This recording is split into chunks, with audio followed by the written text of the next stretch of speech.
What's up, cast? I'm going to start the show right now. Our guest tonight is running a little bit behind. He should be in here around 10 after. So I'm just getting everything set up. If you want, jump in the comments and start a conversation.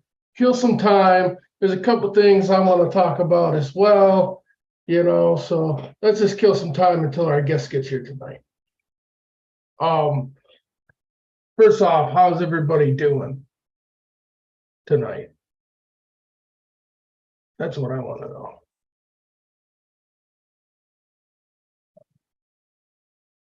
Schedule release tonight. Who's excited? I know this guy is. I can't wait for the schedule to come out and see who's right, what predictions were right, and exactly what is going on for tonight. We'll just start sharing this out here. So the rumor has it Lions are opening up against Kansas City, opening night, September 7th.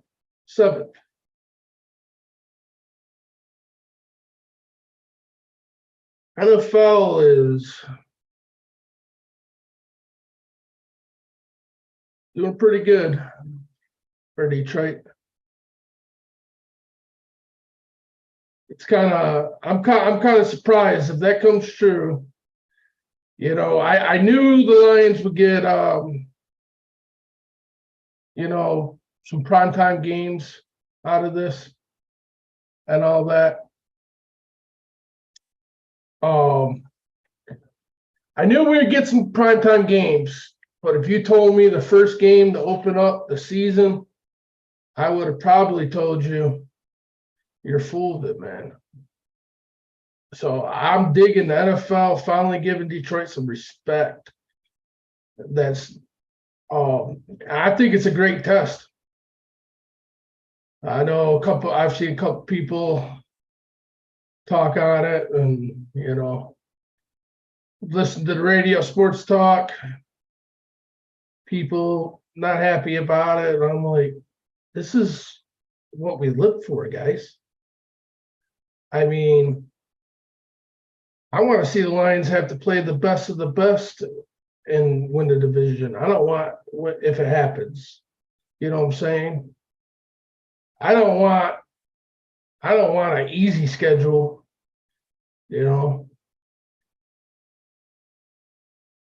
I think it's good. Get right out of the group. Give us the hardest game right off the bat. Because you can only go up or you can only go down. And then, even if we lose, well, that's a close game. Don't mean nothing at the end of the day. Just means we have to get a little bit more better.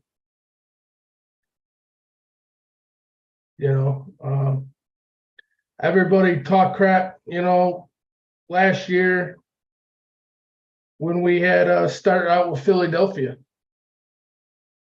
with the Eagles first game. And I mean, yeah, we lost. But look how good of a game that was.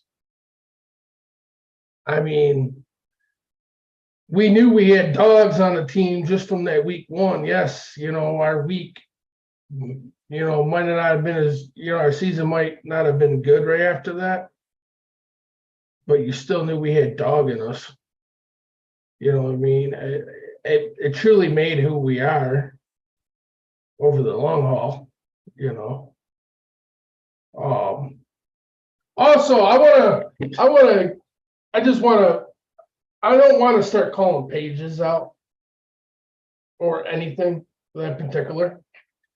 But I just want to let you guys know, especially you Lions fans that see this broadcast, you guys got to stop listening to a lot of these Lions pages. Because some of them are just stupid. And they don't know what they're talking about. Like, no name. I'm not even going to say no name. Or actually, screw it. I think it was Always Lions who posted it. They posted Malcolm Rodriguez. Mind you. What's up, Ron? I seen you in here. But if you're watching around still, all down with the Lions, I think it's called. Always Lions, something in that matter. They posted an article of Malcolm Rodriguez this year that he's probably going to have to sit on the bench with the L Zone coming back, Barnes, and now Jack Campbell, which I thought was pretty funny because Rodriguez plays outside linebacker. Barnes plays middle linebacker. L Zone plays outside linebacker. So how is Rodriguez going to sit? If anybody's sitting, it's going to be Barnes. Now, Barnes is a good rotation player, but starter, I'm not sure. And that really depends on him and Jack Campbell, depending on what Jack Campbell can do. You know, I mean, there's a chance that Jack Campbell is a rotation player his first year, just in case he don't pick it up. I think he starts. I think he's capable of being a starter off the bat. But I just thought it was pretty funny. Is Malcolm Rodriguez didn't even play middle linebacker. I mean, I think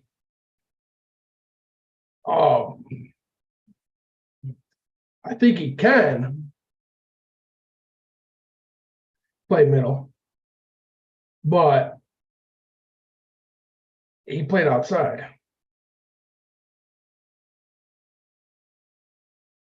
I mean, and to me is Rodriguez played so good last year. How do you sit Rodriguez? You don't. That's what I'm saying is like a lot of these, you know, the pages, you know, just like these schedule projections that have been out now, been coming out the last couple of days. Everybody's taking this heart to heart like it's for sure, you know.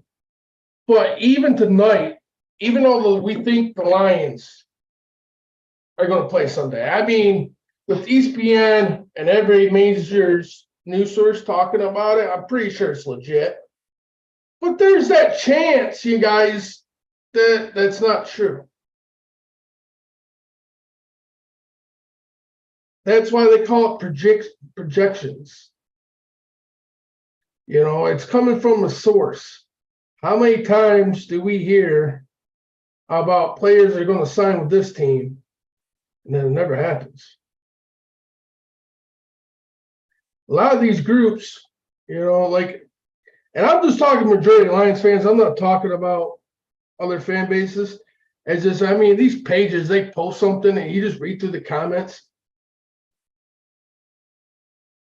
And, you know what I mean? You just go through the comments and see how much people believe what they're reporting.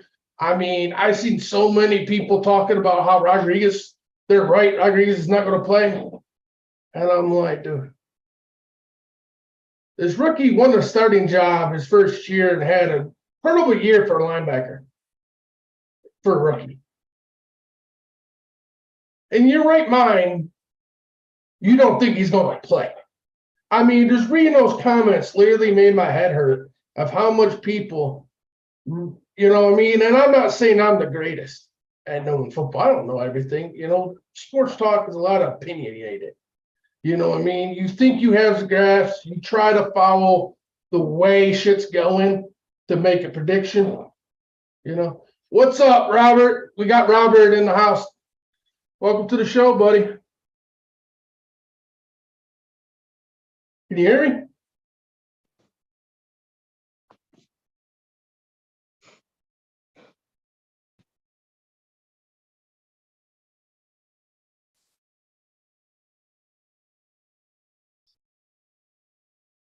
Can you hear me? Yeah, I can hear you. Okay. What's up? How you doing tonight, buddy? I am doing all right. How about yourself? Pretty good. I was just rambling on about, you know, I don't know if your fan bases like it, but I know the Lions fan bases, and I swear, like these fan pages, they post something, and they think they're legit. You know, they're talking like it's going to be true, and it's like, Dude, do you realize the linebacker they said that's not going to be starting this year as an outside linebacker? We drafted a middle linebacker. Like a wholly different position. And I'm like a rookie who not only wins a starting job, but had a very good rookie season in the league. He's just going to lose his starting job to a middle rookie linebacker. Like, that's not happening. Yeah. I mean, there's a whole nother middle linebacker of ours that's probably not going to start this year. I like him because he's a decent player. I just don't think he's the starter caliber star you want in the middle of your defense. But to have him in rotation, I think he's actually a good player for that position. Right. I think my favorite are the clickbaits that are just the outrageous free agent signings. Exactly, like with the schedule release too. It's like I'm seeing everybody like, oh yeah, my team. Everybody talking like I'm like, dude, like all this is going off of sources. Oh yeah, absolutely. It's just like the free agent thing. Like, do I want Kansas City and Detroit to kick off the season? Hell yes, I do. And I believe that only because I've heard it on the radio now. I've seen ESPN talk about it. I'm seeing bigger networks pick it up. So it's leaning towards true. But it's like in the same sense, it could come out here in a couple of hours and be totally backwards. We could play Thursday night in Kansas City, fucking week 8 of all we know. Technically, you could, it's pretty much all a guessing game. And that's what, like, I love sports, but it's like, man, like, you got to do your research before you start believing everything you read. Oh, definitely. That's what, anytime I see any kind of article like that, it's always triple verify, Let's go and Exactly. find other sources, see if we can confirm this anywhere else. So I feel like, let's get this show started. We're talking Texans football tonight, guys. So I feel like Houston's kind of similar to like the Cleveland, the Lions, the team's always down and out. You know what I mean? Like, and especially a few good years there. Exactly. It's like you've had a few good years, and then it's just like for some reason it just always backtracks. It goes away, and then it's like you guys are quiet for a few more years, and then boom, you're back. And it just seems like it's that one piece or that one person does something stupid. And in this case, that'd be Bill O'Brien, right?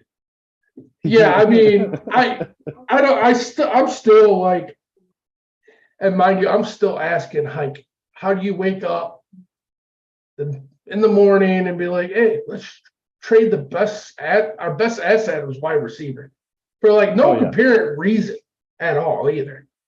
Yeah. I can see, like, if you guys were at that time, if you were going through the Deshaun Watson shit, like right then and there, and he wasn't playing, then I could see pulling that trigger. But for the fact that none of that happened yet, no one even knew it was going to go down like that. And to me, the year prior, you made the playoffs, if I'm not mistaken. Yeah. You had a good year, and then it was like, whoop, we're going to rebuild for like no clue here.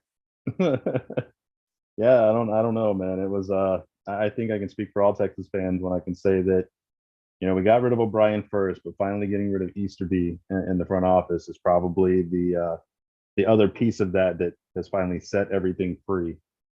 So I think we're all looking forward to see the post Easterby Texans. For us Lions fans, it was Matt Millen. Matt Millen was our dude that destroyed our team. And then I felt like we got over that hurdle. And then we got Mayhew, which led us to good playoff teams. We had a couple good years under him. He got us to the playoffs, and then we hired Bob Quinn. Then the Matt Patricia shit pops off. So it very similar, thank God for the first time of my team's in my lifetime, my teams, it seems like they officially hired the right people. And it's like weird being a Lions fan right now. You know what I mean? We went to a whole free agency with no stupid moves. Made through the draft, Yeah. another good draft. And it's like, wait a minute, I'm not used to not fucking up here. Like The I'm only used move to y'all made that go that ahead. I truly don't understand is Jamal Williams, man. Jamal Williams, it was How simple. how do you let the best goal line RB go and just walk? Because don't get me wrong when I say this. I love Jamal. I actually love Jamal as a person and a player and his personality and what type of person he was when he played in Green Bay. Like I hated playing him. Don't get me wrong. Like I didn't root for him secretly, but off the field, learning about him, like I cared about him. You know what I mean? I didn't mind seeing him do good. If that makes sense. Yeah. And I was really happy, you know, he came to Detroit. And I was on board with bringing Jamal. Like I wasn't not wanting to bring him back by any means. But you know, in sports, you gotta tell the truth.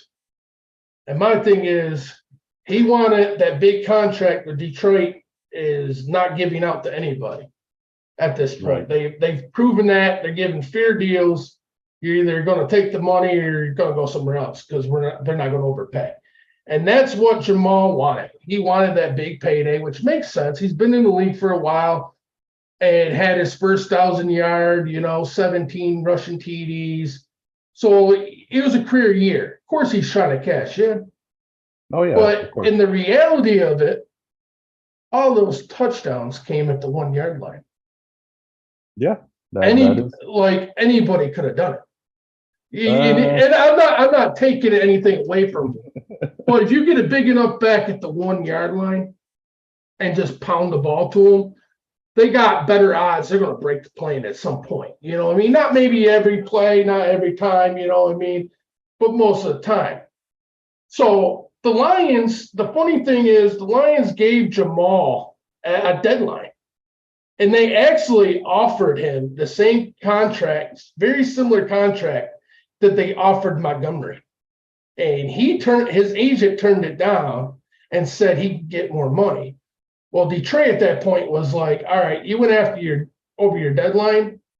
There's one good other back we would take if we don't get you back, and that was Montgomery. Yeah. So Brad Holmes made the decision right then. You want to sit here and play games? I'm not going to sit out here and lose out on both of you.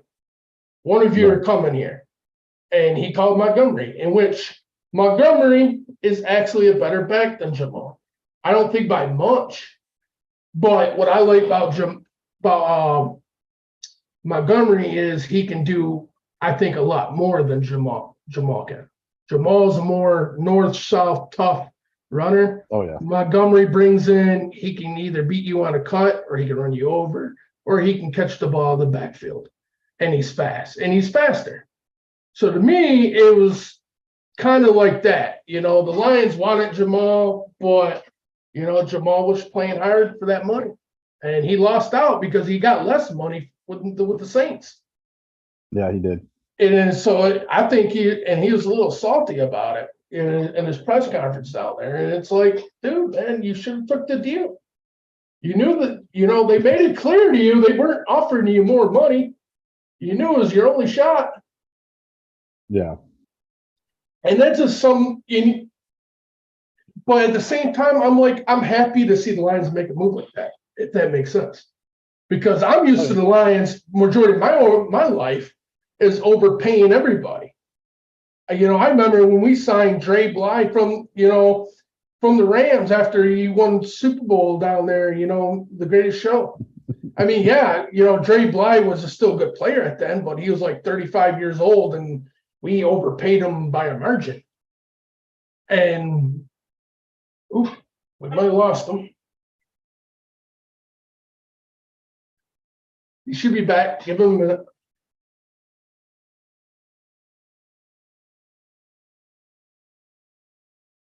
There we go. But, you know, like, that's what I'm used to doing is overpaying that one big player to come here, and the whole city will get wild up. I remember them talking up. That was when I first started really watching football. It was Dre Bly. He was actually my first favorite Lion, matter of fact, because when we signed him, that's what everybody was talking about. And then when I really started realizing the game, and I'm like, dude, this dude's like 35 years old, and this guy over here is like 21 on this team, and is getting way more interceptions, way more everything over here. We just obviously signed this guy just to put people in the seats to make us think, So to see him make tough moves like that and not play the favorite, to somebody was good to see, you know what I mean? And then what they did in the draft with Gibbs, I had no complaints. Because now you're putting a physical back, and now you got another back taking over for Swiss spot, and this guy can do everything. He can run the ball, he can play slot receiver, he can catch the ball. Ben Johnson's like that OC, and and him and Campbell together, they love doing trick plays, going for it and being aggressive. So I could see some combos where they play some defenses, because like I was saying to David a couple weeks back, right after the draft, if we got him, is you could put him, Montgomery, both in the backfield, and all of our wideouts with St. Brown and everybody out there. At that point, who are you going to cover? Who are you going to double team? Right. You can you're going to pick somebody, but there's going to be 3-4 more options you're not going to be able to shut down. And then especially when J-Mo gets back from his betting suspension, you put those two guys on the field that know each other for the last couple of years, play together in Alabama. You know what I mean? Right. I feel like that's like a package deal. I can see that. I was pretty happy with the Texans draft. I'm leery of Ohio State quarterbacks, man. I'm a Michigan fan, so I automatically hate Ohio. But in all fairness, I'm with you. I give all kids a chance. Ohio State's produced some good, defensive players, good wideouts. You can't deny they've produced some good running backs. Yeah, they have. It's the quarterback position but it's the guys that have come out at quarterback and they've never hit a quarterback position. And Terrell Pryor, you have Terrell Pryor come out as a quarterback, try to make it back in the league as a wide receiver. That's kind of, I'm hoping that Stroud is different, but I one thing about him on that one. One thing about him, the kid does have a solid cannon on him. Oh yeah, for sure. He can throw the ball. So if you guys can get him some wideout help down there, which you drafted if I'm not mistaken. Excuse me. Tank Dell. Yeah. Tank and then Xavier Hutchinson, I think. The wide receiver from Iowa State. Yeah, I think so. I'm going to share right now who you drafted. You got CJ Stroud at 2. Then you guys got Will Anderson Jr., which if I'm not mistaken, that was your pick because you were in our mock draft. Yep, Will Anderson was my pick. I understand that wanting to satisfy the fan base and get them a quarterback to get them excited about, but at the same time, I don't want to miss on quarterback and then be stuck. So I would have been completely okay with filling all the other needs, having another not so great year, and then addressing it with maybe better options in next year's draft or even free agencies. Well, I get that. The one thing I will say that I kind of like for you guys is you guys got Case Keenum. Yeah. And if you look at a lot of other Ohio State quarterback scheme in the league, I don't feel like much of them really had a capable quarterback to play in front of them. If you look at Haskins out in with Washington, he got thrown in the game. thrown in there his first year. It wasn't long. Terrell Pryor, if I'm not mistaken, he got through into the ringer with Oakland pretty quick too. So I don't think CJ, God forbid something happens to Keenum, but I don't see Stroud touching the field unless Keenum can't go. Yeah, And honestly, you still got David Mills. So there's a good chance he might even see the field before they even let CJ touch the field. Which I think in that case, if they're going to really keep him on the sideline, keep him, studying, doing like the redshirt year, learning from the behind, I think he should be all right because he got the mechanics. He got the good arm. He's mobile. And the one thing I think, even though you got a mobile QB, he don't like to run because they were bitching at him at Ohio State saying he wasn't running enough. So to me, I would like that as a having mobile QB that don't like to run the ball that much. Because it's definitely a nice to have a pocket presence that can escape when needs to.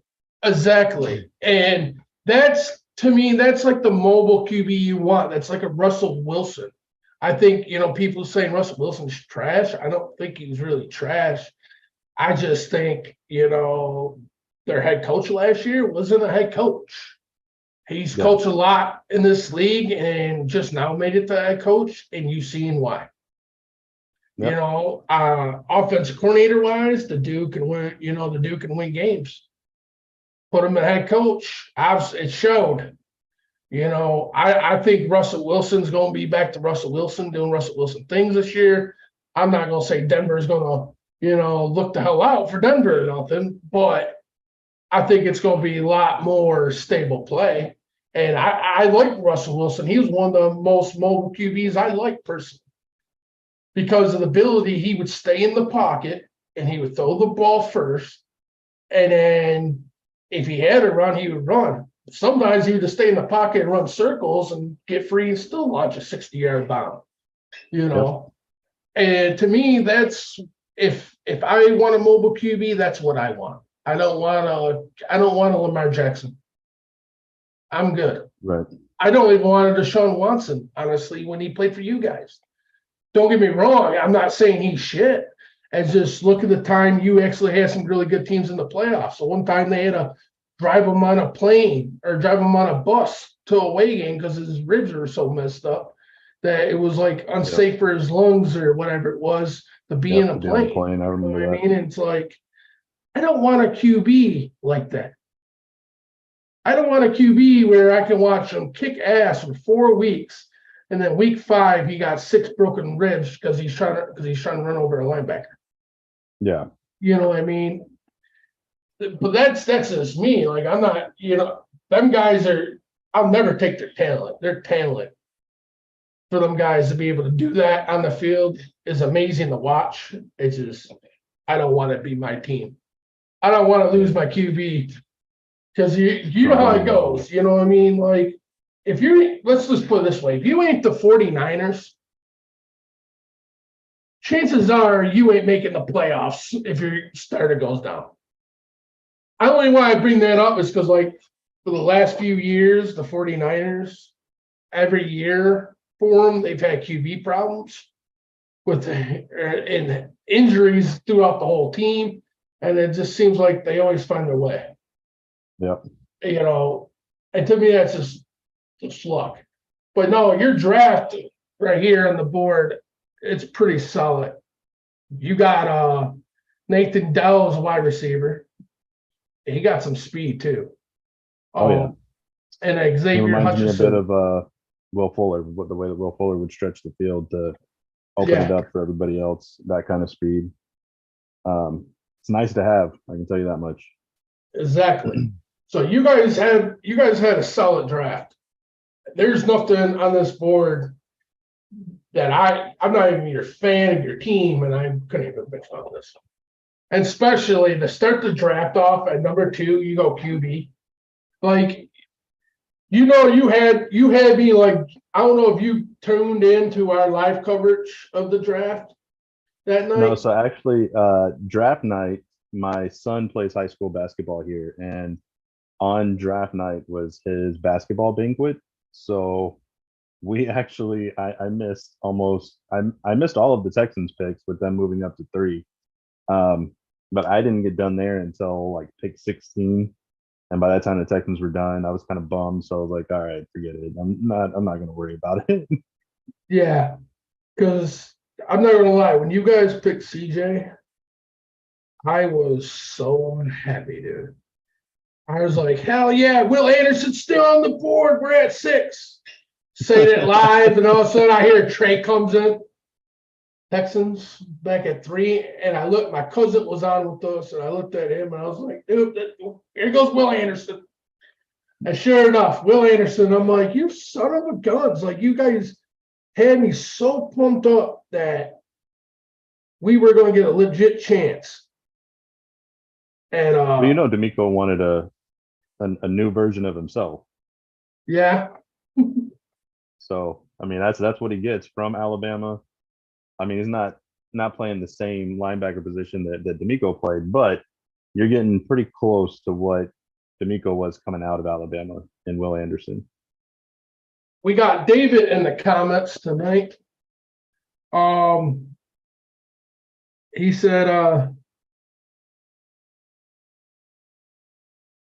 with the defensive coach, the defense will be solid.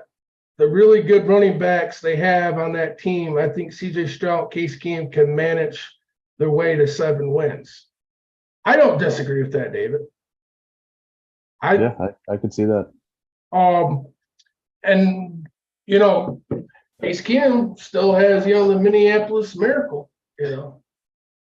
under his belt. I will say when it comes to the record and what we traded away to move up to get Will at 3, I just want to have a better record than the Browns.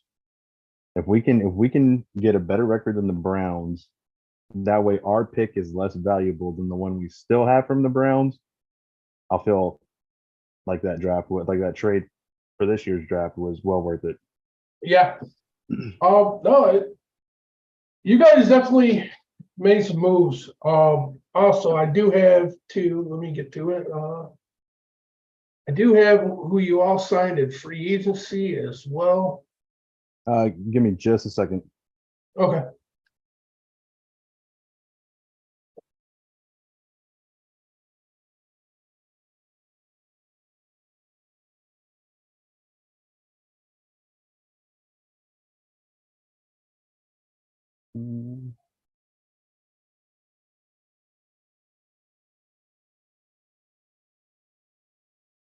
Okay. Sorry. Oh, you good. I had to pick up dinner and I didn't tell anybody what was for anybody, so I had to send a message and let them know who gets what.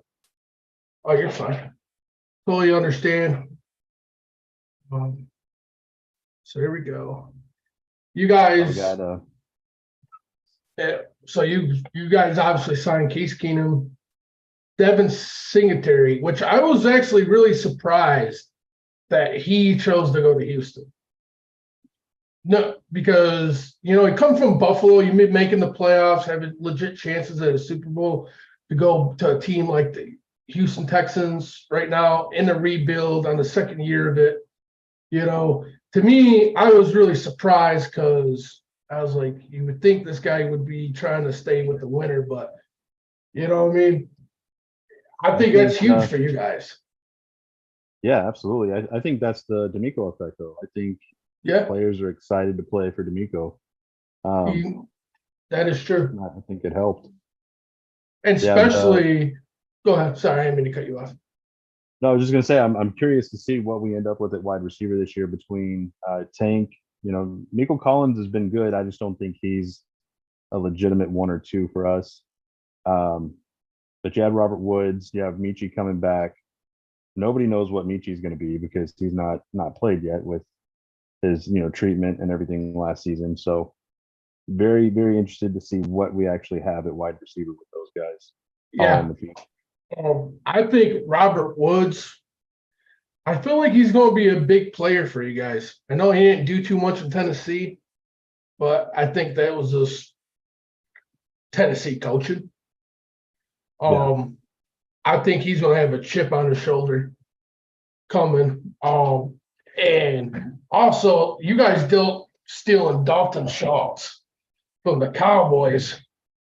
Oh yeah. I think was pretty huge because I was surprised to see him not stick with the Cowboys. Oh, me too. I was the way that they've utilized him. I was surprised that they let him go. Um, but I mean, that's Jerry Jones. We all know Jerry Jones. Exactly. And getting Jimmy Ward from the 49ers,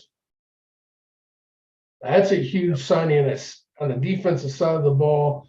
Also, you guys went heavy in Hassan Rigway, Shelton Rankins, defensive tackles, and Denzel Pitterman, Corey Littman as linebackers. So, what David's saying here, 7 wins, I can see it. I mean, you're definitely giving Case Keenum guys to work with. Oh yeah. And and if you get in reality, you just need that defense to be solid. Because if you got a solid defense, you can win games in this league. Right. Case and I like that for you guys because Case Keenum, I feel like he's that underdog quarterback. He was like that for a minute when he was playing in Minnesota. I mean, he was just supposed to be a bridge quarterback. Nothing spectacular.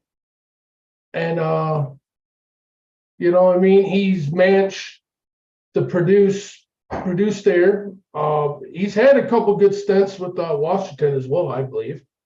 I think you guys can win some games underneath him.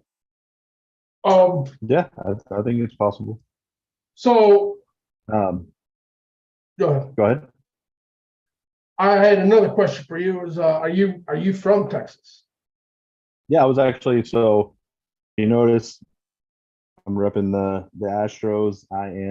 I was born in Houston and then raised in the Houston area for most of my elementary school days. And then we moved down to extreme South Texas, where I have lived pretty much since then. So hometown guy for all my hometown teams.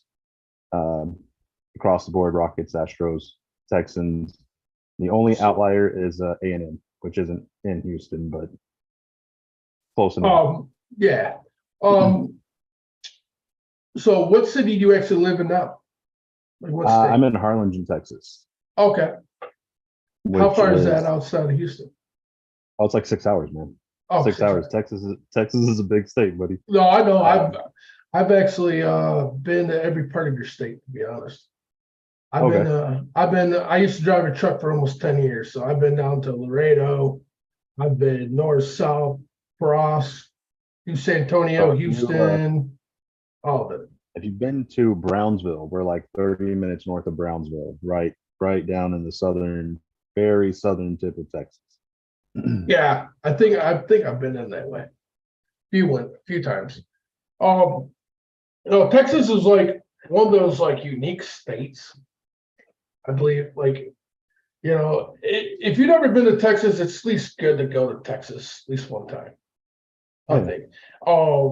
Your high school football stadiums, for everybody watching this, like if you've never seen Texas's football stadiums, like the shit you read, you hear on TV, that shit's legit, man. When I first started driving, I was with a student team, and our truck broke down in Texas. We got stuck in a hotel for like a week. And right on the other side of the hotel was this high school. And my teammate came back. He left the room, went somewhere, and I was just watching TV. And he come back and he's like, we should go get some exercise. And I'm like, well, what do you want to do? He's like, we should go walk the track at the football field. And at first I'm like, dude, it's like 100 degrees out. Like I'm straight on doing that. But then I was like, right? Yeah, I'm like, but then you know what? I'm like, screw it. What else I got to do? I've been stuck in this hotel room. The only benefit was access to a pool. But other than that, our company's paying for it. So we can't drink. We can't do nothing fun. So I was like, okay, let's go. And I'm not thinking nothing of it. We go over to the stadium and then I'm like walking. I'm like, dude, is this a college? Like, is there security? Are we allowed to be on here? And he's like, no, dude, this is the high school. I'm like, dude, this is not a high school stadium. And we walk in like the bleachers and they got built-in concession stands, the whole 9 yards. And I'm like, dude, I've never seen a high school. No, I think I'm football losing stadium. you. Yeah. Don't know if that's your connection or mine. I got you clear as day. You still got me?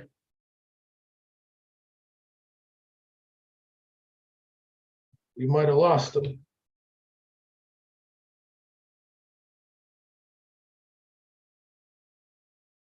You there?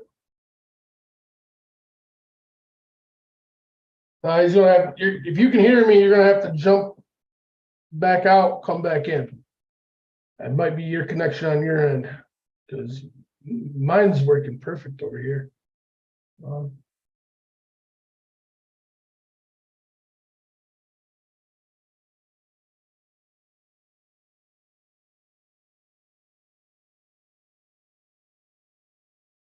Sorry, guys, technical difficulties, but but no, what I'll say is like, really, Texas really does have some crazy high school football stadiums. That's just not a joke. One of the coolest things I've seen, actually.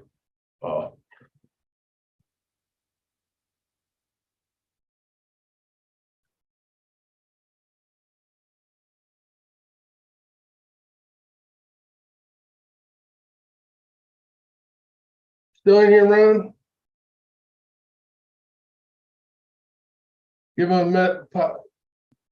See what's going on.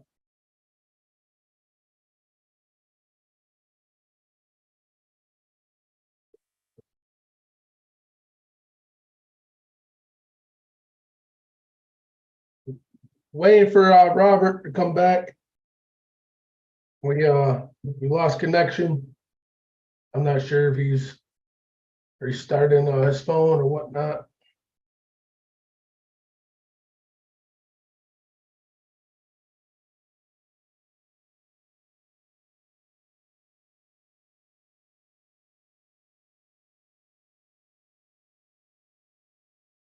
Hang on here. Let me see this message. There we go. We got you. There we go. Yeah. Can you hear me now?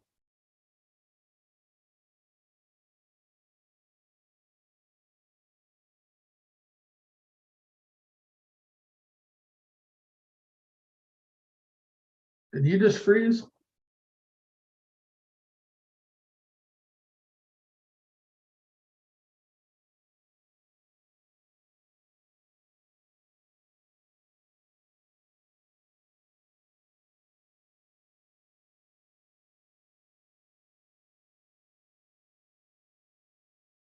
You there?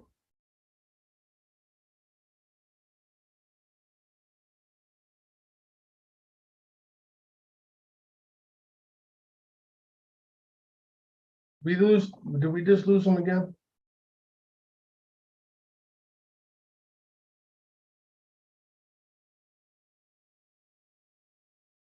Here we go.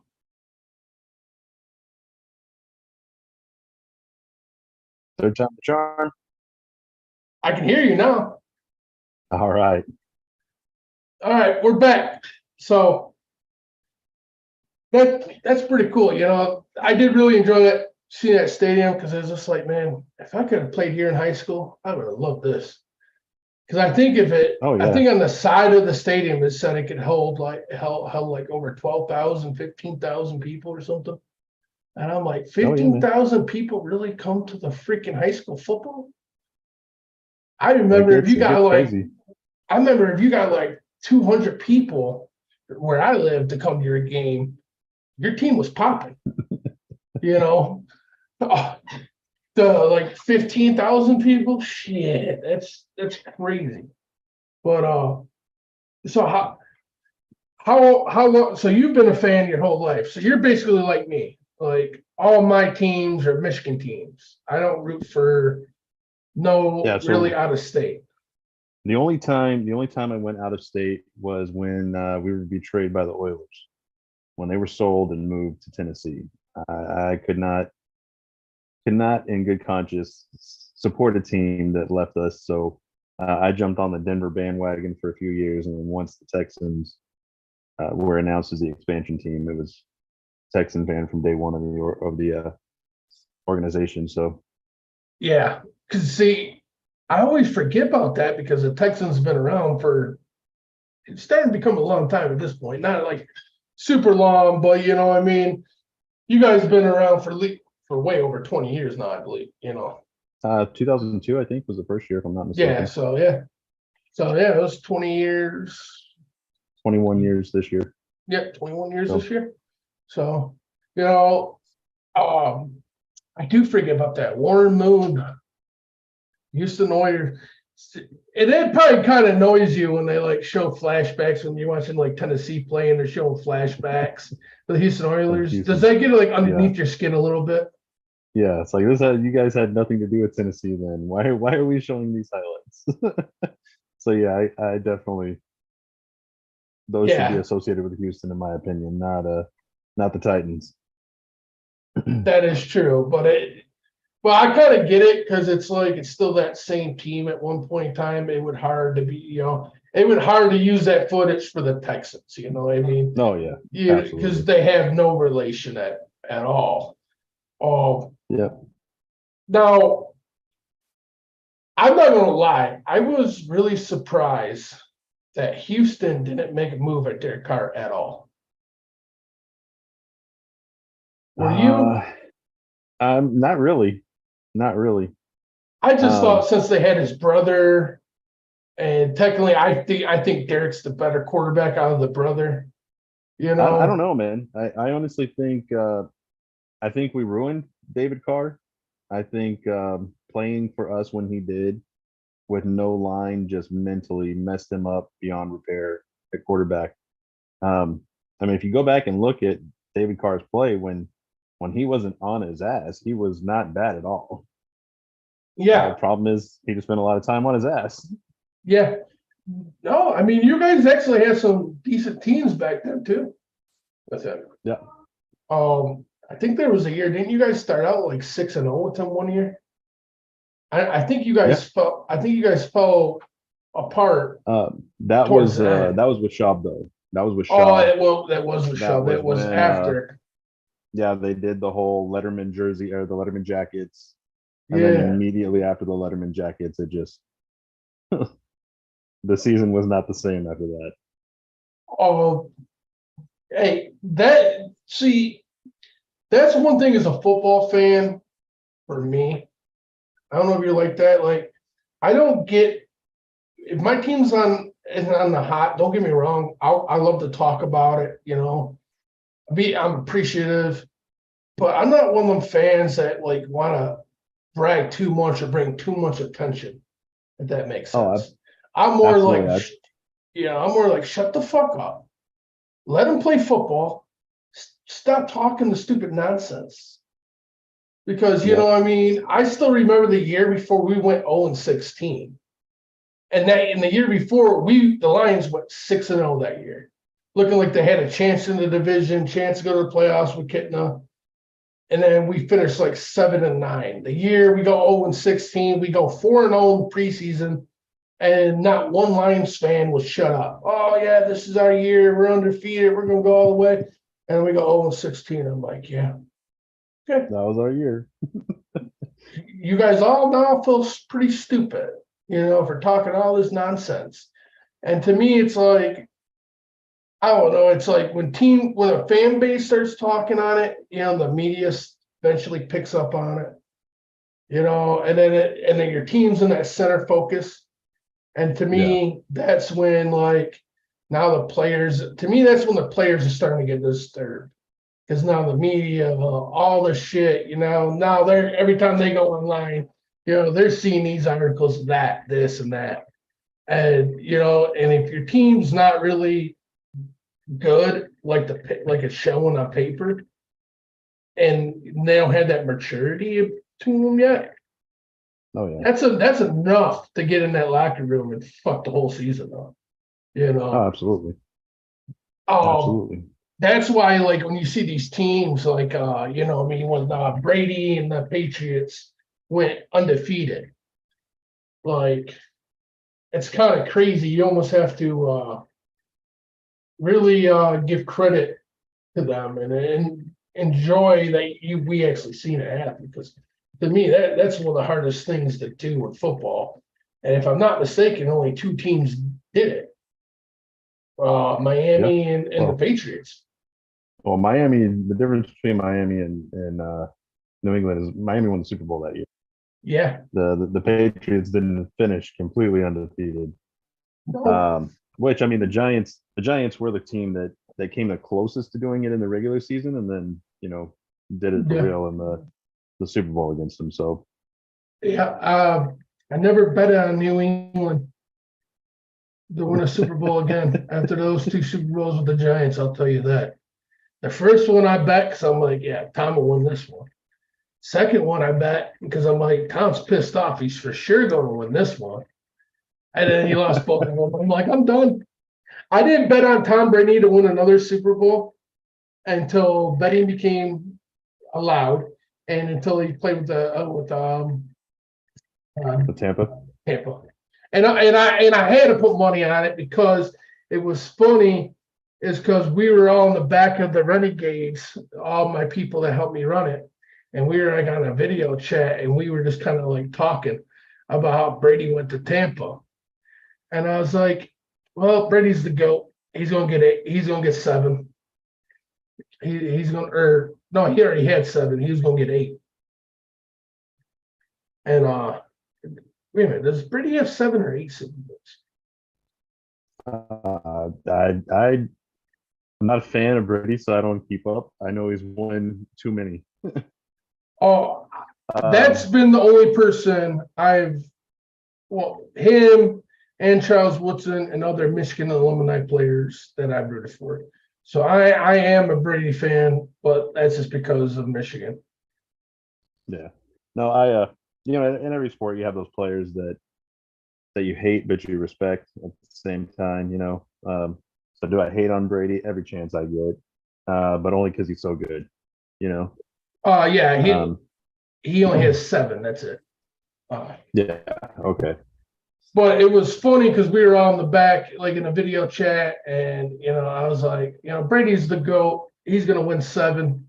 Tampa's winning the Super Bowl, and then the season played out, and the Super Bowl came, and I'm like, well, now you got to bet on him because you predicted this just joking around, months ago before the season even started. So I did. I won like $250, I think. I remember correctly on that. So Brady came through because the last bets I was a teenager. I think I bet $20 on both of them, so I didn't really lose that much. I only lost $20. Yeah. So to me, he made up by winning me $250. So I'll be grateful for that. So unfortunately, I didn't bet, but I actually picked the Giants to win both of those games. I was the only person at both watch parties that expected and both of those Super Bowls. So I kind of wish I would have put some money on those games. Yeah. See, that's when it's always came to betting for me. I've always been nervous in that aspect because people always get like people close to me, like my family always come to me and they're like, "You got to stop being like that." I'm like, "Stop being like that." They're like, "What?" They're like, "Negative." I'm like, "How's it negative?" Because I don't have good. I don't have good luck. Like there's that one, I'm not going to sit there and say I'm not lucky at all, but it's in windows for me. It seems like when it comes to gambling, casinos, playing poker, anything like that. Like shit just has to work out for me to win, if that makes sense. And I'm okay with that. So I don't like to gamble that much at all because I just feel like my odds are against me twice. Because I've never been that lucky person, like I'm the person like, for instance, like I went out one time, we played here, we got Keno at the bar, right? And Okay. my buddy and my cousin was with me. We all put money together, thinking we could have a good opportunity, play a bunch of games to hit. I think we won maybe $12 each. It was like, okay, well, at least whatever. At least we got our silver money back, whatever. So my cousin takes his winnings, goes plays a ticket right after. Not even like 10 minutes later, comes up to me. He's like, "Yeah, man, what shot you want? I just hit for $400." I'm like, dude, Nice. just walk away from me, like that quick. Like, so that's just been my thing. Like, okay, that's why I don't gamble, because I could gamble with everybody with good luck, lose, and in 2 minutes watch the same guy hit for $400 like it was nothing. Yeah. So I was really, what I do like at betting, if you sports betting, is like this year during the Super Bowl, I did I did a parlay for $5, and I won like $198. I Was like like that. or Yeah, it was like a parlay. If I remember correctly, I picked Kelsey to score a touchdown anytime in the game in the Super Bowl. I picked Brown to score a touchdown in the first half. I had Hurts rushing a touchdown anytime in the second half, and I needed KC to cover. I needed KC in the spread because KC got 4 points. So if they lost, I only needed they had to lose by 3, and I could have still won. But they ended up winning, so it didn't matter. I hit them all, and I was really shocked on the Jalen Hurts because he already had 2 rushing touchdowns in the first half. I told my sister and my brother-in-law that watched the Super Bowl with me, I'm like, there's no chance this guy gets a rushing touchdown in the third half. I'm like, KC is going to key on the QB run. And then it happened. He got back in for the third time. I'm like, there is some luck. I'm like, God's looking out for me right now. Well, it helps that they were. What was their success rate on those QB sneaks last year? It was ungodly. It was like 90-something%, wasn't it? Yeah. And the Super Bowl, I think they might, for touchdown wise, I think they were 100%. Because he had 2 in the first half, and then he had 1 in the third half as well. I don't think he tried to I don't think he had another opportunity to QB sneak it at the goal line, other than those 3 times that he hit for every one. No, the Eagles definitely. I mean, everybody knew it was coming. I didn't hear you, broke up. Okay. Everybody knew. What's coming. The Eagles, they ran that talk. Yeah. They I think the Eagles' problem was I think they almost were no technical difficulty.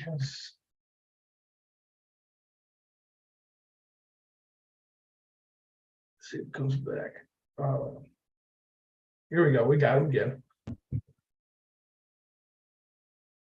Okay. There. No, like totally. I want to see this year. I'm excited to see what the Eagles can do with that with their QB sneak this year, because I feel like a lot of people are going to be keying on them. Oh yeah, I would expect them to. And everything. But I want to see if they can, be close to what they were last year.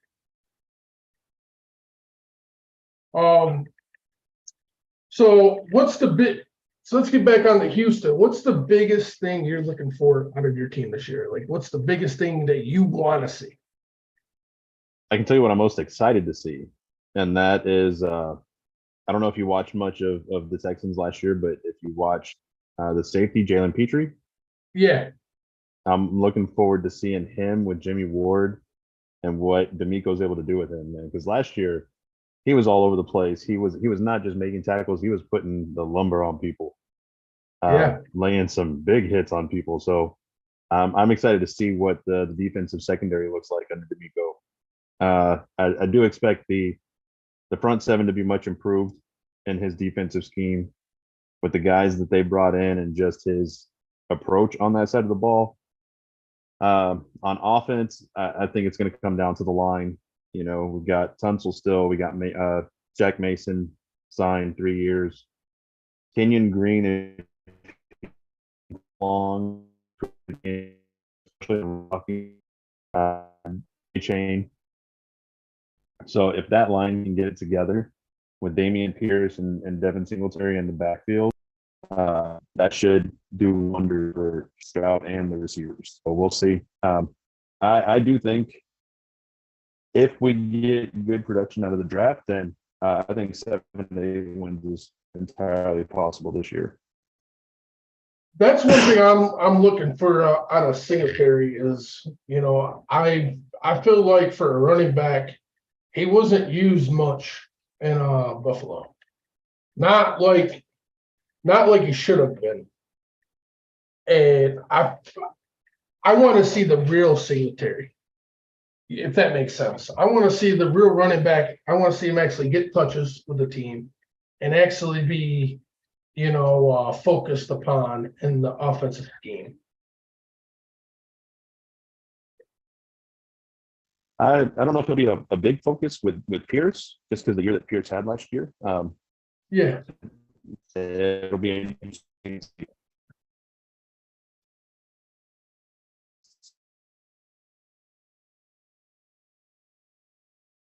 I was on the craft. So, it cut out or not responding. So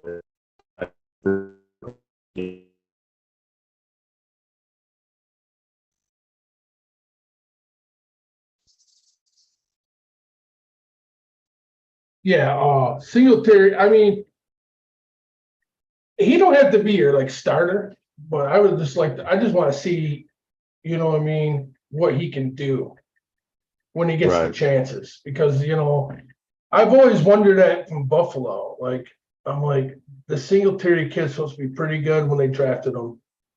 And then you would see some highlights of him here and there. It's just like, I don't know. It just to me is like they just relied on Josh Allen running the ball, doing Josh Allen things way too much. And that's what I think kills Buffalo. Um, so the see him down there, the Texans are going to be exciting this year in a lot of ways. I think. I think so too. Like I said, we have on the offensive side, you got Tank Dell, you brought in Robert Woods, Miko Collins. Like I said, he's been solid. The pickup of Dalton Schultz at tight end, and then you know if Michi can do what he did at Alabama, then it should be a fun offense to watch with the running game that they already have. So Yeah. we'll see. Do you plan on going to any games this year? I don't know. I don't know. I don't know if there's going to be tickets available. I heard that the demand for tickets went through the roof with the D'Amico Ryan's hiring, and then it went even higher when we drafted Stroud. So I don't Okay. know what's going to be available, but I will definitely be up there. Will I be able to make it to a game? I'm not sure. We'll see what the schedule holds for me. That is true because, like you said, Texas is a big state. You would have a 6-hour drive just to go see a game. Oh, I'll be up there for an Aggie game. I'll be up Okay. there for an A&M game for sure. I'll make the drive. I just Yeah. To me, it's just crazy though. If that you would have to drive 6 hours. Yep. It's like people like okay, like if you lived up north in the lower peninsula, like up north in the lower peninsula of Michigan, you wanted to go to a Detroit game, most it would take you like 3.5, maybe 4.5 hours max to go to a game. You know, now if you come from the UP, it's like 8 hours, depending on where you stay in the UP. And God rest his soul, we used to have a super fan called the Ooper Man, and he would come to every Lions home game. He would never miss a game. He'd go to away games, and he would drive from like I think 800 miles in a day. I think with the miles at it was like with the miles added from where he lived in the UP to Detroit, then back to the UP it was like a little over 800 miles. The guy would drive in a day. They would wake up like leave late Saturday night, get in a motor home and get down to the stadium by morning, maybe take a nap or something, and then wake up and tailgate all morning, go to the game, drive home. And I'm like, that is crazy. And it's kind of crazy that the Lions even had a fan to do that because with our history, you would think like who would spend that kind of money to do that every Sunday. And That's it was pretty crazy. But his partner, the guy he'd go to the game with all the time, his name's Crackman, and he was at the draft on TV in our sections. He's at every draft. 2020, he was or no 21. He was the one fan. He was actually on the stage when we picked Hutchison, and I believe he was on there when we picked Hutchison, and maybe J-Mo it was when he was up there actually on stage. But they fly him. The Lions pay for him to go to away games and stuff. So that's awesome. it is really awesome to be a super fan, especially when you make it that big, because he's in the Hall of Fame and everything for super fans. Oh wow. That's how long he's been doing it, and it's kind of cool because I bowl at this little bar / bowling alley. It only has like 8 lanes at Mount Clemens, and a lot of times I get there and I look in the bar and Crackman will be all in his line stuff, sitting at the bar drinking beer with everybody, and he's just really cool. He's really down to earth guy to talk to, And it's just like, man, this dude's living the retirement life. Almost living probably the closest life to being a pro athlete, you could say, to an NFL.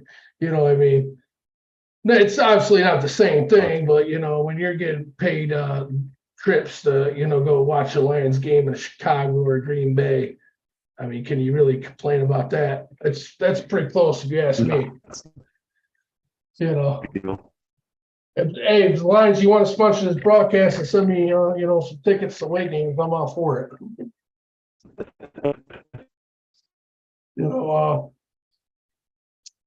If you could pick your record this year, what would you think your record could be?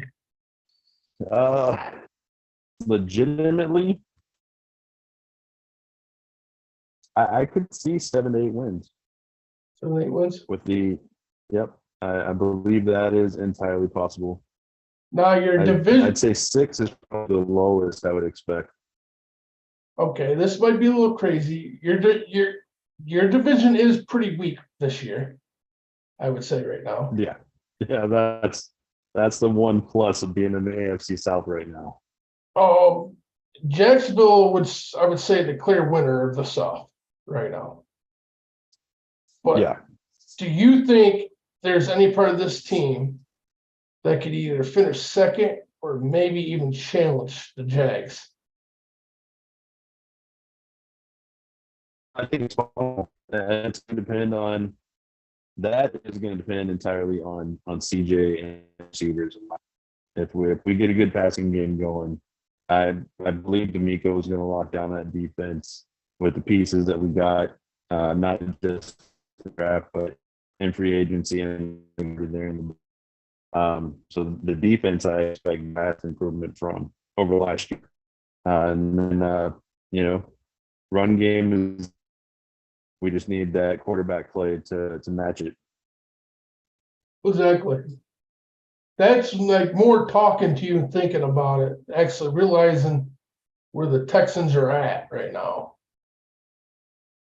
If you guys can, if your coach can lock down that defense this year, get you close to the top 10, if not in the top 10 of defense, and your running game can produce,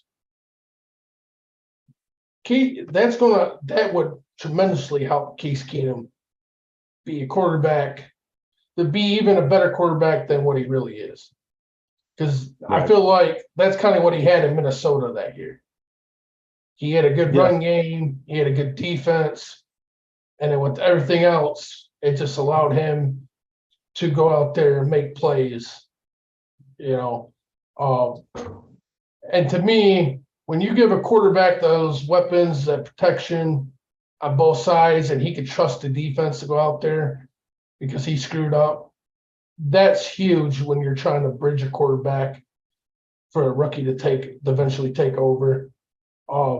Especially a guy like Case Keenum, to me, he's shown me the ability, if you give him the right situation, he could be like a Foles.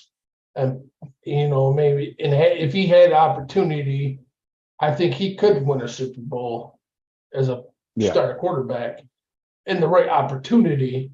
I mean, anything can happen, but I wouldn't necessarily say Super Bowl is in the future, in the cards, but it'd be pretty impressive if he can get you to a wild card. I think that would hit on every high level for your whole rebuild. Absolutely. It is kind of crazy to see these teams now, like honestly, for the Texans, what you do, I feel like you were in a very similar position that the Lions were going into last season. We were in our second year. We did similar. I mean, we already had Goff. But other than that, the people we added last year, draft-wise, set us up to go into this third year. And I believe right now with the Texans, what they did this year could set themselves up by the third year. By next year, they're going to be legit contenders in that division. Especially I agree. Especially if Stroud, really progresses. I mean, now let's not forget, look at Patrick Mahomes, because I remember not even know who fucking Patrick Mahomes was. I remember KC fans talking about, just wait till Patrick Mahomes starts. And I'm like, who the fuck is Patrick Mahomes?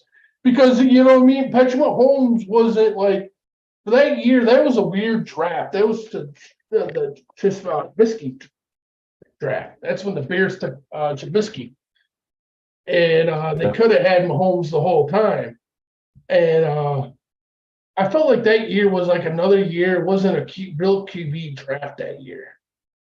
It was, I don't know, it was just weird because it was like I did the whole draft. I watched the whole draft, did my homework, and I remember seeing Patrick Mahomes. I knew he was in the draft, but nothing ever really stuck out. I remember them talking about all the question marks about him. Could he play in a pro style? Texas Tech's offense was a college scheme, and Oh yeah, absolutely. That was it had it still had the Mike Leach touches to it. That air raid offense that they were in Texas Tech when he was there. Yeah. He was coming out of that same kind of system. So I had my doubts about Mahomes for sure. Yeah. Those are definitely put to bed now, but yeah, they existed in that draft. The crazy thing is, I was one of the people that was bitching like talking shit to Chief fans, like, dude, you guys fucked Alex Smith over. I'm like, that dude had you like 12-4 the year prior. Division win Yeah. playoffs, and you just ship him away and start Patrick Mahomes. And then the next thing I know, it's like you got this rookie running around making all these plays. And you're just like, what the fuck am I watching right now?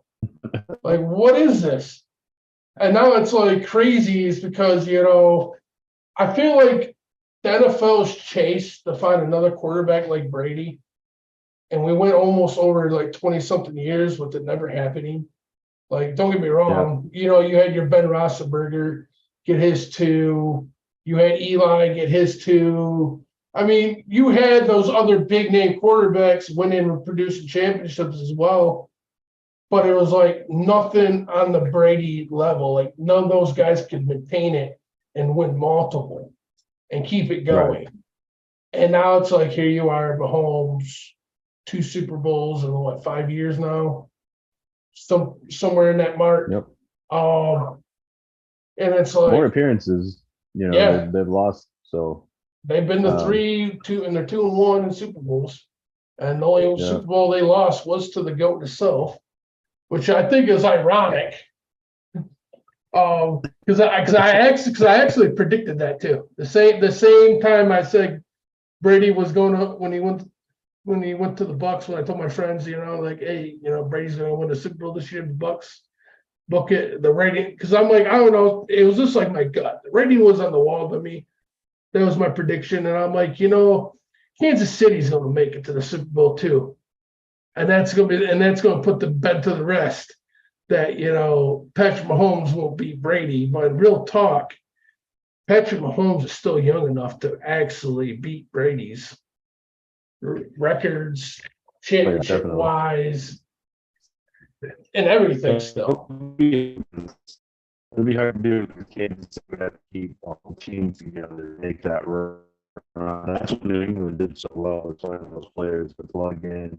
Yeah.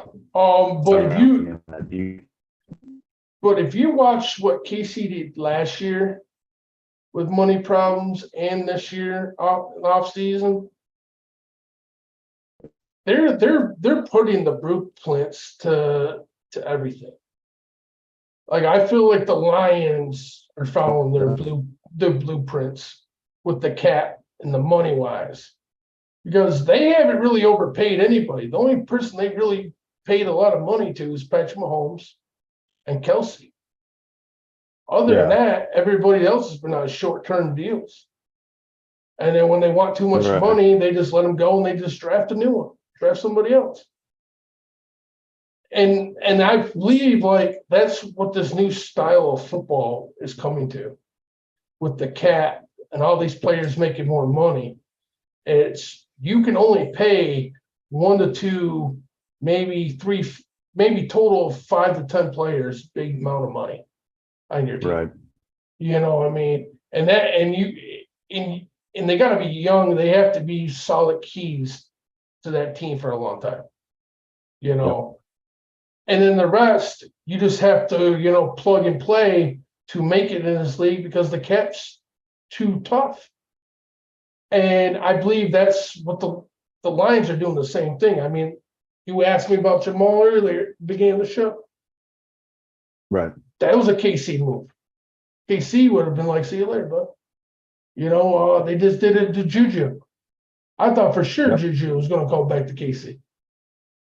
But he wanted too much money. They let him go right over to New England, like, see you later, bye. We don't need you. Right. And to me, that's how your team, that's how they're staying relevant. And if you actually look at KC's defense last year, the rookies that they drafted last year and plugged in were some of the best defensive players in the playoffs. Oh yeah, they had some good hits. So it's like, so that's the crazy thing, because a majority of our timeline, how much times do we see teams buy Super Bowls? You want to, it may not maybe physically buy it, but what I mean. They got all free agency, spent all that crazy money, get all the big stars right off the board real quick. as a baseball fan, Pretty much like you you, we used to know, like I remember free agency when a big player in the beginning was a free agent. I remember him like when free agents started. Like I used to remember those big players would be off the board within like 1 to 2 hours of it being open. And then like this year, it felt like big players were getting taken off the board, but shit seemed like it took a little longer because there was like some big name players still signing in the second week of free agency. yeah, And I'm like, wow, this is a little different because normally this motherfucker would have got an $80 million contract 1 hour into free agency offering. But that's not how the salary cap works anymore. So it's like these teams they don't have that. I mean, they have that option, but then you just turn into like the LA Rams right now. oh, The LA Rams, were the last team to basically buy a Super Bowl. They traded for Stafford, go get OBJ, sign all of those players. Von Miller. Exactly. Von Miller, all those players. And it worked. It got them a Super Bowl. But look at last year, now look at them going to this year. It don't look good for them by any means. No, they're in bad shape. But and now it's just showing you like what's going to happen to you if you try that in the new stage of NFL. Like if your team's going to do something like that, you better win out because if you lose, you ain't going to be back the next year to reclaim. That's a fact. So now I'm kind of excited for it to start being like this because I feel like you're finally going to get like those teams that are never there ever. I think you're going to start seeing them come out. You're going to see the Jaguars really be a real relevant for a long time now. And that's good. That's one thing I'm happy for the Lions, not just for being a fan, but for the league. I'm sick of listening to people talk shit about my team because our old owners didn't want to produce nothing, and what I mean. I think it's good.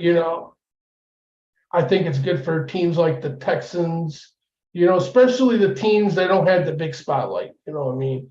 Because I always feel like the Texans, unfortunately, until they get that Super Bowl and hit those real high levels, to me, to put your franchise out there in front of the map, I feel for like you guys. I feel like you guys get stuck in that second fiddle to Dallas because for some reason, Dallas has maintained like a huge market team, because of what they were in the 90s. It's never went away, even though they haven't been to that caliber to me in a while. They've had good teams, but they were never close to what they were in the 90s. Yeah, no. But their fan base is so huge globally. I feel like once you start talking like NFL football and Texas, I feel like everybody immediately goes to the Cowboys. Oh, yeah. And I feel like I was just gonna say, if you look at the fan base of the teams across Texas, Houston really is. I mean, there's a few of us here and there outside of the Houston area, but outside of the Houston area, it's almost all Cowboys. So it definitely is. Even though it's the bigger city, it plays. They play as a smaller market team compared to Dallas.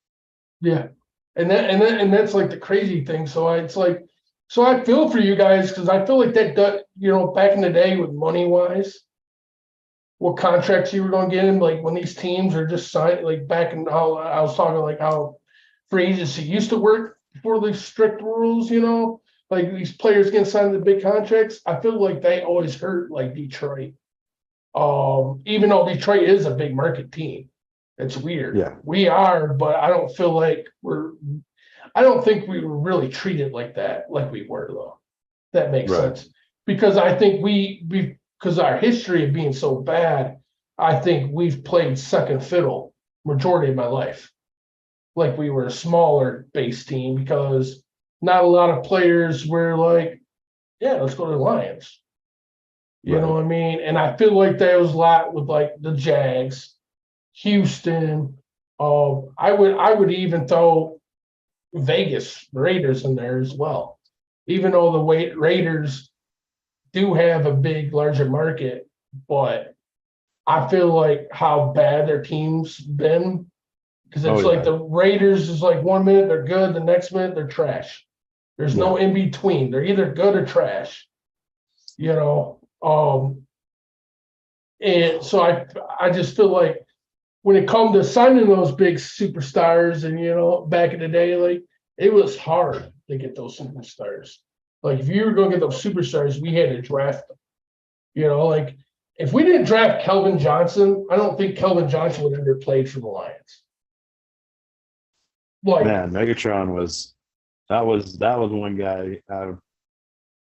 That's a Lion, probably one of the few Lions that I have been a fan of. Yeah, Megatron, man. You know what I mean? Like, I hate to say it, I think even with Barry Sanders, I think if we didn't draft Barry Sanders and we tried to like sign Barry Sanders as a free agent, I think he would have been like, no, I'm good. I'm straight. I'm gonna go see what my other options are, you know what I mean? And so I'm kind of liking how this new league, how the league's really shaping out. You're starting to see these teams not give out these big contracts anymore.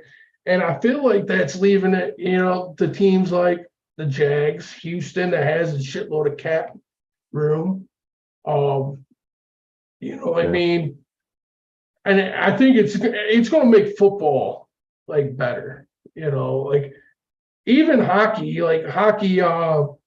they got stricter on their cap, and now it's like it's really showing up now. Now you're seeing teams that suck for years, and they're the teams that are really good right now. Yeah.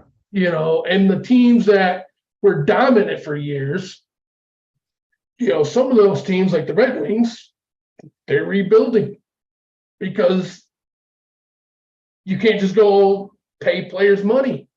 Like the Red Wings, we went to the playoffs here for like 25 years straight and won 4 cups in that time. It was so easy for being a regional 6, big market, good teams, winning state championships. We didn't have to ask anybody twice. Right. We called the player. They were in Detroit signing the contract that day.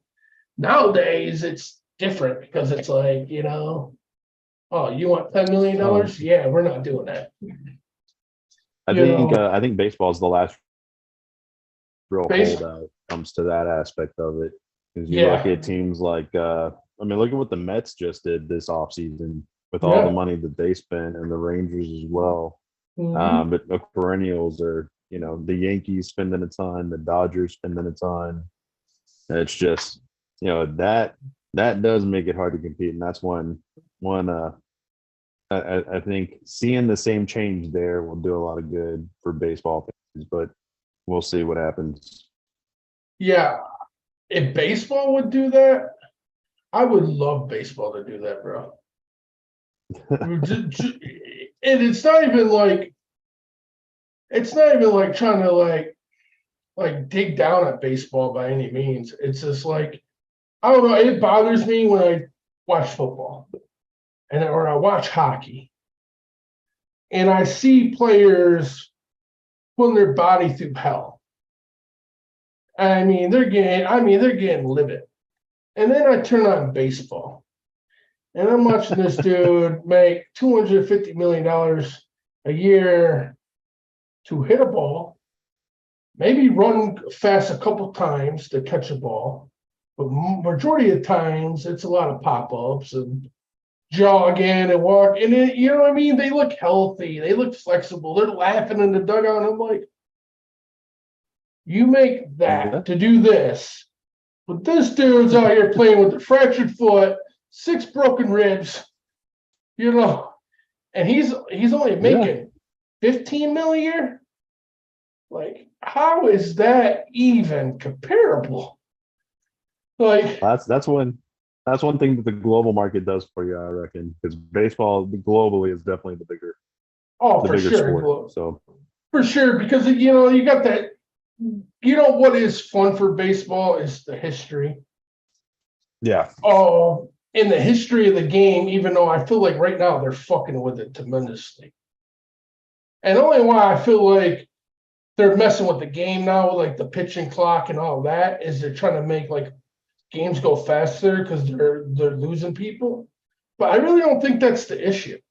I don't think the issue is the game because I'm a baseball fan, but I'm not a huge baseball fan. It's hard for me to watch TV. But right. if like they're good and the Tigers are good and I'm home during the day and they play a lot of 2 damn afternoon games, it's like, who the I'm fucking working, man. I can't stop working and watch a baseball game at 1 o'clock. It's another thing that annoys the shit out of me. Like, who designed the hours of these games? But You want to talk about that, man? Look at the Astros. Look at the Astros. Was it a divisional round? Look at the games and when they were scheduled. The Astros have played so many 2 o'clock afternoon playoff games, postseason games. It's like, yeah, world prime time a couple of times, definitely makes it harder to watch as a fan, but yeah. And then it's like, but now that, and then this pitch clock shit, the no shift. I don't like the no shift.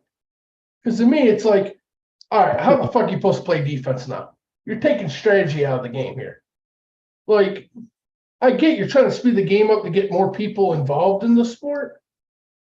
But I think the real problem is it's the same teams always having the legit chance at winning a championship. I mean, every now and then it changes. Like, but in baseball, it's so slow, if that makes sense. yeah. You know what I mean? Like the Astros, they've been relevant. They've won 2 World Series now. They're going to Yep. the playoffs. Like, you know what I mean? I don't know. We're struggle. We're on the struggle bus this year with the injury. Okay, well, We'll so this see. year, I'm not. like when the Yankees were good, really good. You're kind of new. Same with the Sox. The Yep. same team. Like to me, it's like the baseball needs to start worrying about teams like the Oakland A's. Like, Oh, why that's ain't what. why ain't you in that front office? Like, dude, sell the team. Spend some money. Yeah, sell the team Exactly. to somebody that's going to spend some money. Because it's Um, like they're always trying to bits pieces teams in Oakland, and it's like sometimes they hit and make the playoffs and have a decent year and decent team. You're like, okay, and then the next yeah. year it's the same bullshit. Suck it. I mean, I think they said the other day at the A's games because now they're going to Vegas. That's out. I think they said only like 2,000 people showed up in the whole stadium. Oh yeah. It's. We get a hell of a lot more people at a Friday night football game in Texas than they get at those A's. Oh yeah, and it's like that's to me is the issue. It's like all these teams that are never good that Yeah. just show up. I mean, there's so many teams in baseball that are like that. I mean, look at Tampa Bay and the start that they've had, and their fans still aren't showing up for their games. Yeah, and now they actually got a real That's crazy. team. Yeah. And it's like, to me, that's major league problems, but that's because it's the money problems.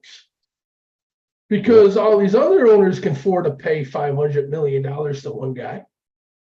I mean, the next owner got that kind of money to put out, and it's like, that's the problem. So I'm like, at the same time, it's more like I'm pissed when it comes to football and like hockey, because it's like the caps are too strong, you make it too hard to be consistent good. But at Right. the same time, it's like, dude, It creates the parity. exactly. If it was like baseball, fuck, Kansas City would win every damn Super Bowl. Yep. If you think about it, like it would be Kansas City versus probably the Eagles right now. closest team comparable, and then a Seaside. Yeah. You know, like I'm not trying to watch 6 Super Bowls of the same damn teams. Like I don't, you know what I mean? Yeah. That'd be like the No. Brady thing, but almost kind of worse. You know. Oh, it's just something with sport. Like to me, they just need to find a middle ground with the Silly Cat. Like keep the Silly Cat. Like I don't want to see it gone, but they need to find at least a legit, like at least a legit middle ground to it. And I wouldn't mind if they could like go ahead. The salary cap, you Yeah. got to spend at least this much to be in the league. Exactly. I think like that much. And then I think, what would be really cool, but I don't know if it could really ever work out in football. It's kind of like, you got XFL, you got the AFL right now coming out, or the USFL, and it seems like they're making some noise and seems like they might be able to stick around. To me, it's like, why don't we, this kind of where it sucks because I get it because college takes a big majority of fans too.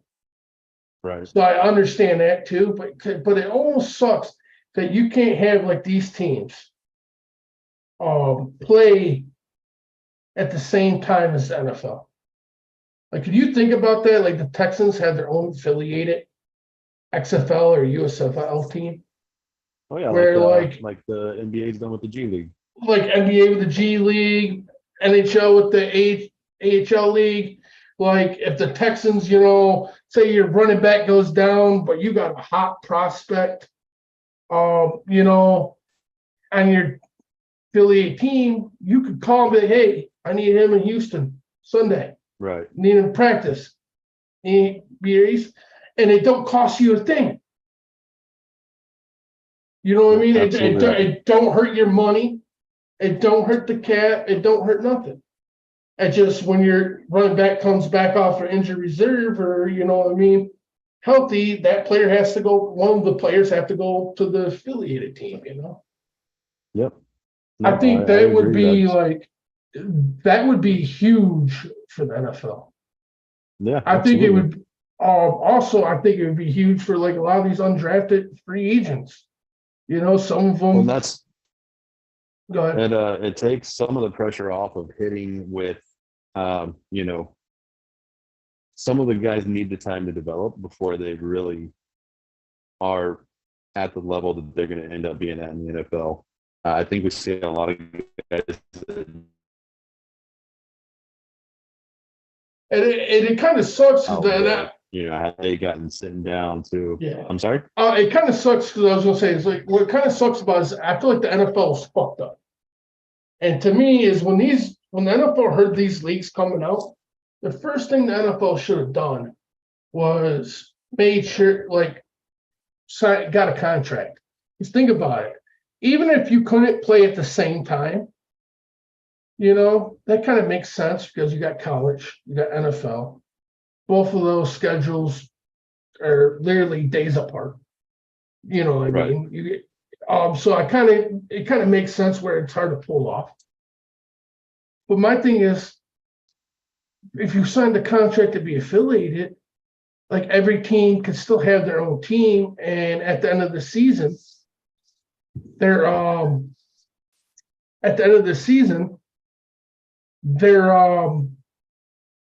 practice squad goes and plays, gets to play the season of that league in the off season.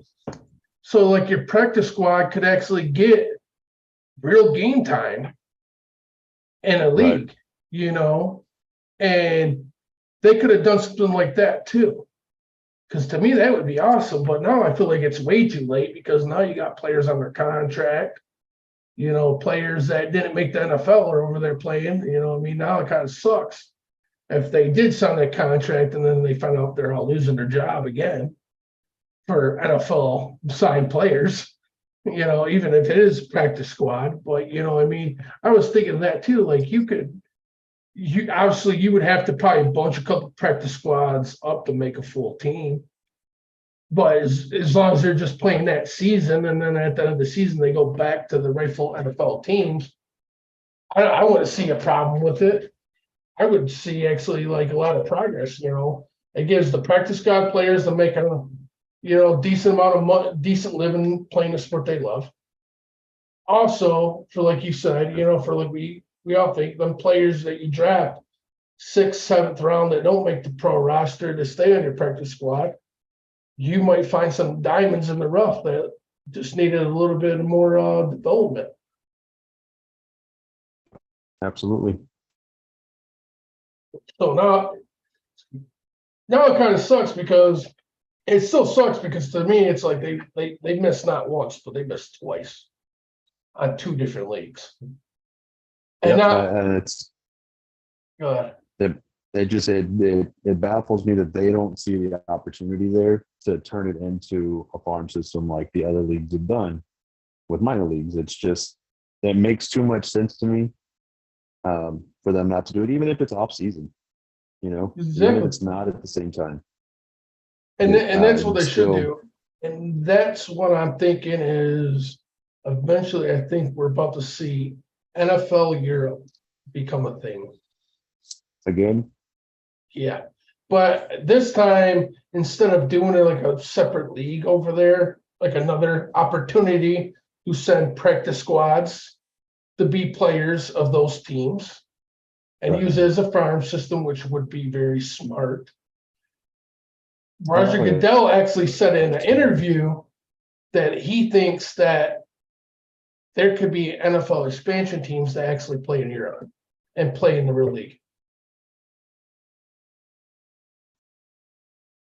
So like, and I don't know, and if you notice, there's quite a few more games over in Europe this year again, like even more games than last year. So it's looking like it could be a thing eventually. I think it just took them some time to come around to our football.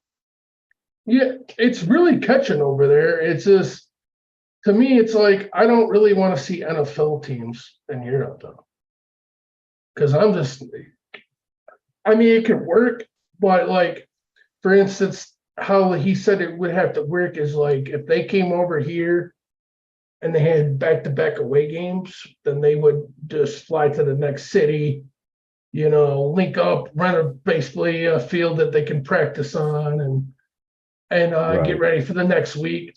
But it's like that kind of sucks too for players. It's like, it's keeping players away from home, away from families, their kids, extra weeks just to make a schedule. And then it's just, to me, it's like, I don't know if I want my team over in Europe for freaking 2 weeks.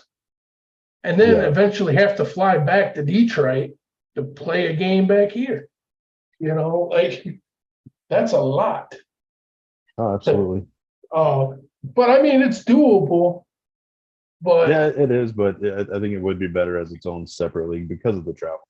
To me, it's just like the time zones. Like I hate when the Lions play. Like if it's if it's at 11 o'clock, I'm not too pissed. But they've had some games at like 9 o'clock. Like, man, I'm not like if I don't got shit to do, I don't mind really waking up early on the weekend. I really don't care. Like I'm not that kind of a person to get out pissy because I couldn't sleep in for 6 hours on the weekend. But at the same time, I'm not necessarily want to wake up at like 7 in the morning just so I'm wide awake and functioning by 9 o'clock to see opening kickoff to really watch my team. Like that don't thrill me. Waking up at 8 o'clock and I can just lay on the couch, watch TV, maybe doze off a few times, and then start being productive around 10 o'clock is one thing, but like have that yourself full blown awake, like you're at work at 9 o'clock in the morning on a Sunday is just kind of like that does suck. Yeah. Yeah, it does. Especially, if you have something to do early in the morning on a Sunday, and you can't get out of. Because that's what I usually try to tell my family, like, hey, If you need me, like if you need help on the weekend and it got to be a Sunday, I'm cool. I'll help you. But if you're not done by 1 o'clock, I'm sorry. I'll still be, I'll be at your house watching the game in the house. When the game's Yeah. out, I'll come and finish helping you, whatever you else is left to do. It's like, I Right. don't want to miss a game unless I absolutely have no choice. Right. And I really the only times I miss a Lions game is usually at deer camp when I usually hunt, because I really don't take the game off deer hunting. I'll just watch it, try to pay attention to my phone and my blind at that point. And only why, maybe if it's a meaning game. I mean, this year might be different. I might have to miss the Sunday hunt, depending on what game it is and how and what's going on. But like that's my one Yeah. week where you spend so much money to go hunting the whole week. You want to take out every opportunity you can, to get you a deer. So it's like but that's like usually the only game. One thing that we don't have that problem down here. You go and get your hunting license. As long as you got a place you can go hunt, you're gonna get deer. Yeah, I mean we up here, we most parts of Michigan, it's the same, like most parts around here, about 5-6 o'clock, you sit yourself on the edge of a field, you're gonna see deer. Like, Right. but a lot of it comes like private property. Like it's weird. It's like the Yeah. deer up here, they're smart. They know where they're at all times. They know what property. I swear, because it's like I go to my cousin's, I'll hunt the backyard. I'll hunt his backyard, I'll see 50 freaking deer throughout the whole day. I go hunt a state land, cross his neighbor's farm on the other side of the farm, and I'll still see deer, but I won't see no 50. I might be lucky to see 1 to 5.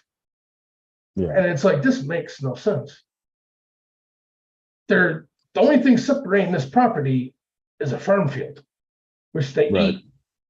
And the deer from the state land come over and they go from state land to the backyard. Like, and it just, deer know where they're safe. It's crazy because like you can walk my cousin's backyard and he'll have deer in his barn, you'd be on his deck and they're just looking at you like, what are you doing, stupid? Yeah. So I think that plays a lot of fact. And like where I hunt is I hunt actually in one of the biggest national forests in Michigan. Oh, okay. So we see a lot of deer sign, and I have seen a lot of deer where I've hunted for the last 5-6 years. But it's they're on their own schedule. And what I've learned is it's huge up there with acorns. Like the last couple of years, we haven't had acorns since fall. The fall's been too warm. And so by November, it's just now starting to get cold. So the acorns haven't fell. And it's weird because if it gets over the point, they just don't fall. And so it really, I haven't figured out what causes it.